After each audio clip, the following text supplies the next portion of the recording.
In this Autodesk Fusion 360 tutorial, I'm going to show you how to use the powerful Arrange feature that allows you to automatically lay parts flat. In order to use this feature, you need to go to your preferences. You can get to your preferences by clicking the icon in the top right. Then you need to make sure you click on Design, and then Enable Arrange and Simplify Tools, this check mark right in the middle. And then also, if you click on Preview Features, you can decide whether or not you want to click on the Advanced Arrange plugin under the Manufacturer section. This gives you additional control for the orientation of your parts and allows you to use multiple envelopes or pieces of material to arrange your parts on. So you can check this and you can change this anytime. I'm going to click OK. Then I'm going to jump into the Manufacturer workspace. Once you're in the Manufacturer workspace, it's best practice to create a manufacturer model. This is a copy of your design model and allows you to lay the parts flat without affecting the appearance or the arrangement of your design model.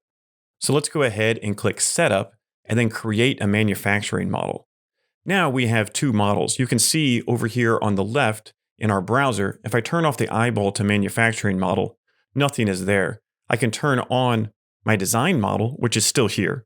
But I don't want to use that. I want to use the manufacturing model. If I twirl it out, you'll notice that it's labeled as this assembly. And I also have this piece of plywood sketch that I can use to lay out my pieces. One thing to note, Arrange only works with components. So make sure you're following rule number 1 in Fusion 360 in creating a component for all your pieces. Next, we want to right-click on the manufacturing model and click Edit Manufacturer Model. Make sure our sketch is visible. And then I'm going to marquee select all the pieces. Then I'll click Modify, Arrange. It asks us what objects. We already have these objects selected. And then we can make sure that we don't select this plywood sketch because it thinks we want that. Then I click on Envelopes and it says what sketch or face, and I click this sketch or face. Sometimes Fusion does this and it doesn't know which way you want your pieces oriented. So just click on the Objects tab. And then you can click on these orientations. So you can click here and it'll place them right down. So here I'm clicking on this one and then this one and then this one. Now they're all laying flat. If, for example, you have a piece that you need to have flipped over, for example, if there's a pocket cut or something that's only on one side, you can click one object and then you can change the direction. So this is flipping the object up and down in case you have a pocket on the other side. So this works really well. And also what's nice is once I press OK, this is a feature in my manufacturer timeline, and I can go ahead and change the size of this sketch and it'll automatically update. So I can find out what's the smallest piece of material I can cut this with. I can keep moving in and eventually it will say that there's an error and it can't fit all the pieces on. So then you just make this a little bit bigger. And then I can go into the Arrange and edit it. And I have some features. So in the envelope, I can decide what the frame width is. This is the spacing around. So right now it's 6 millimeters. I can increase that to 12 just to have a little bit more clearance around the outside. And I can also add more object spacing if I need more space in between the objects, depending on the size of the bit that I'm using to manufacture. So this is a really nice feature. I'm going to press OK. Next, I'm going to delete this Arrange feature to show you another way we can use Arrange.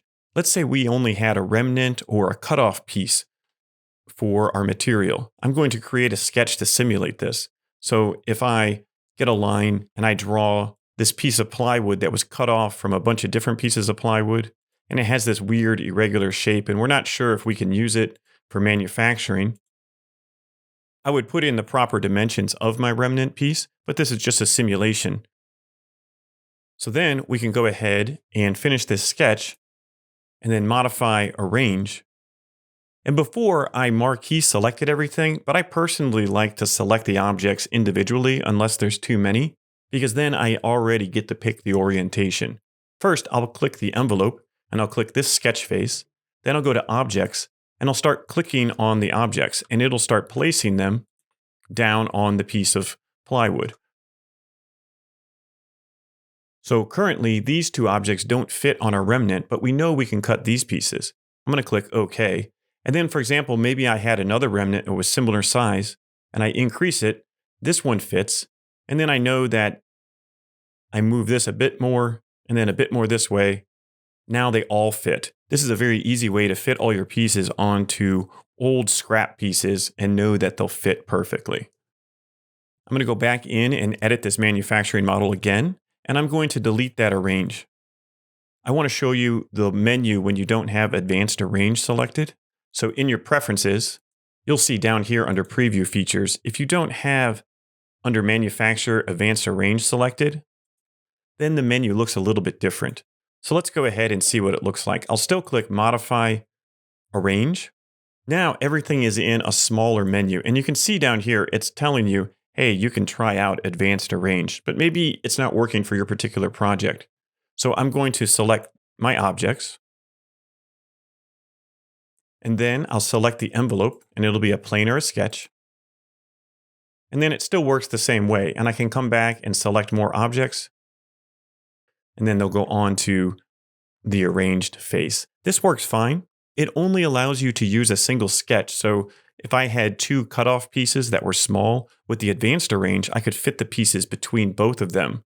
Whereas without advanced arrange selected, I have to use only one sketch at a time. So I recommend using the advanced arrange. Hopefully this allows you to put all your parts out very quickly and manufacture them, all while still keeping your design model. Because if you remember, I'll click OK here, finish my edit. If I go back to the design workspace, you'll see I still have my model here. I can make changes to it, and then I can go back into the manufacturer workspace and make new tool paths. For example, if I create a sketch on top of here, and I draw a quick circle as a cutout, and then I extrude this through this face, and then I go into the manufacturer workspace, you'll see that my model updated, which is really great. So it's all laid out. I made a change in the design workspace, and now I can update my tool paths, and I already have my parts laid out. This makes it so you don't have to copy your model, and it saves time and effort when you're making simple changes to an already laid out design. Happy manufacturing in Fusion 360.